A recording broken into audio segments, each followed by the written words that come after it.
बच्चों, आज हम कक्षा 10वीं के सूरदास के पद पढ़ेंगे, जो क्षितिज का पहला पद है। क्षितिज भाग 2 का सूरदास द्वारा रचित पहला पद है। पहले ध्यान से पढ़ेंगे। उद्धव तुम हो अति बड़ भागी, अपरस रहत सने तगात नाहिन मन अनुरागी। पुर इन पात रहत जल भीतर, ता रस देह न दागी। ज्यों जल माँ तेल की गागरी, बूंद न ताको लागी। प्रीति नदी में पाऊँ न बोरियो, दृष्टि न रूप परागी। सूरदास अबला हम भोरी, गुर चाटी ज्यों पागी। सबसे पहले शब्दार्थ देखेंगे। उद्धव, उद्धव तुम हो अति बड़ भागी, बड़ भागी भाग्यवान। अपरस, अपरस का अर्थ है जो किसी चीज में लीन ना हो, अलिप्त। तगा, तगा मीन तागा, तागा मीन धागा। अनुरागी, प्रेम में लीन। पुर इन, कमल। पात, पत्ता। दागी, दाग। प्रीति, प्रेम। नदी, नदी। पाँव, पैर। बोरियो, डुबोया। परागी, मुग्ध होना। अबला, अबला ना, अबला जिसमें बल ना हो अर्थात कमजोर नारी, अबला नारी। भोरी, भोली भाली। गुर चाटी जो पागी, गुर गुड़ पर, चाटी चिट्टी, जो जिस प्रकार पागी चिपट जाती है। अब इसका प्रसंग लिखेंगे। प्रस्तुत पद हमारी हिंदी की पाठ्य पुस्तक क्षितिज भाग 2 में सूरदास द्वारा रचित है।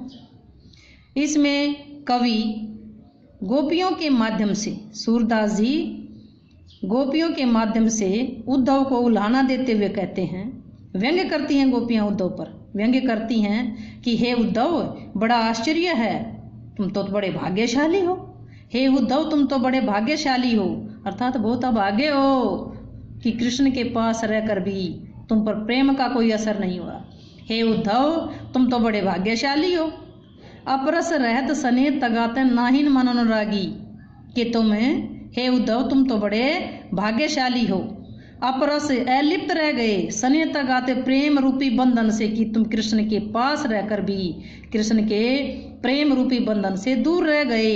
नाहिन मन अनुरागी, ना ही तुम्हारा मन किसी के प्रेम में लीन हुआ, और तुम तो प्रेम के बंधन से भी अलिप्त रह गए। पुर इन पात रहत जल भीतर, जिस प्रकार कमल का पत्ता रहत जल भीतर पानी के अंदर रहता है, कमल का पत्ता पानी के अंदर रहता है। ता रस देह न दागी, उस पर पानी की एक भी बूंद का दाग नहीं लगता। जिस प्रकार कमल का पत्ता पानी के भीतर रहता है लेकिन उस पर पानी का दाग नहीं लगता। ज्यों जल माँ तेल की गागरी, बूंद न ताको लागी।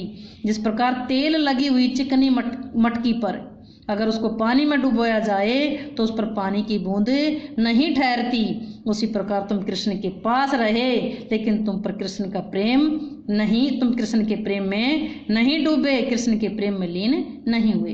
प्रीति नदी में पाँव न बोरियो, तुमने प्रेम रूपी नदी में कभी पैर नहीं डुबाया। दृष्टि न रूप परागी, ना तुम्हारी दृष्टि किसी के रूप पर कभी मोहित हुई, ना तो तुम किसी के रूप पर मोहित हुए, ना कभी तुमने प्रेम रूपी नदी में कभी पैर डुबाया। सूरदास अबला हम बोरी, गुर चाटी जो पागी। सूरदास जी कहते हैं कि गोपियाँ कहती हैं कि हम तो भोली भाली अबलाएं, हम तो भोली भाली नारी हैं। गुर चाटी जो पागे, जिस प्रकार गुड़ पर चिटियाँ चिपक जाती हैं, अलग नहीं होती, मर जाती हैं लेकिन अलग नहीं होती, उसी प्रकार हम कृष्ण से दूर रहने पर मर जाएंगी लेकिन कृष्ण से दूर रहना पसंद नहीं करेंगी। सारा फिर सुनेंगे। हे उद्धव, तुम तो बड़े भाग्यशाली हो। तुम अपरस रहत सने तगाते, ना तो किसी के प्यार के बंधन में मत बंधे, ना ही तुम्हारे मन में किसी के प्रति प्यार जागा। जिस प्रकार कमल का पत्ता पानी के भीतर रहता है, उस पर पानी की एक भी बूंद का दाग नहीं लगता। तेल, चिकनी मटकी, तेल लगी हुई मटकी को अगर पानी में डुबा दिया जाए तो उस पर पानी की बूंद नहीं ठहरती, उसी प्रकार तुम कृष्ण के पास रहकर भी कृष्ण के प्रेम से वंचित रह गए, उसके प्यार में नहीं डूबे।